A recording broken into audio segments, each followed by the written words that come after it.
Firefighters need boots they can pull on lightning fast to get to the blaze as quickly as possible. Those boots have to be fire resistant, of course, and waterproof. They have to provide good grip for climbing ladders and be sturdy enough not to puncture when stepping through sharp debris. Firefighter boots start out as a chunky block of rubber.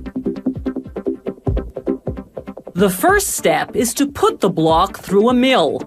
It passes through the rollers over and over again until it gradually flattens and thins out. Workers then add chemicals, anywhere from 15 to 35 different types, depending on the model of boot they're making. The rubber formulation is what makes the boot fire resistant. Once the rubber is smooth and malleable, about the consistency of modeling dough, they form it into sheets from which they'll cut the various pieces that make up the boot. They feed this sheet through rollers that imprint vertical lines on the rubber. They'll cut the sheet along these lines to make the strips that run down the back of the boot. From another sheet of rubber, using a handheld die, they cut one layer of the multi-layered sole. They run an extra thick sheet of rubber through rollers that imprint a tread pattern. Then workers cut out the bottom soles.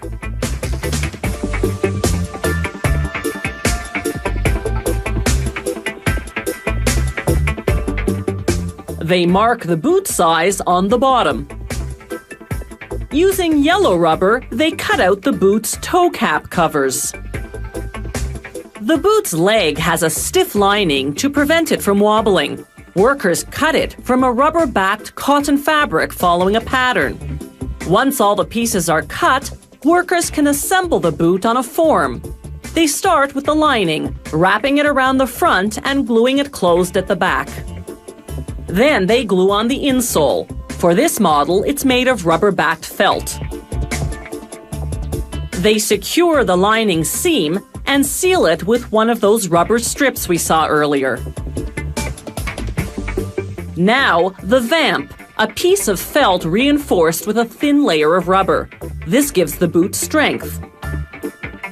Next, the toe cap sponge, made of rubber compounds.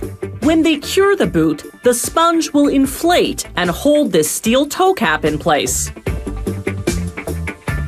To protect the firefighter's feet when walking through sharp debris, a steel arch and a steel sole.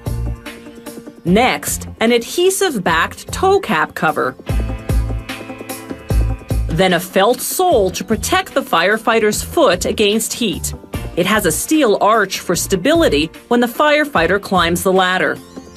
After applying a rubber heel reinforcement, they cover the lower part of the boot with yellow foam for insulation. They secure it using a strip of rubber. Now they finish the bottom of the boot in black rubber. They reinforce the back and sides in yellow rubber and finish them off in black rubber.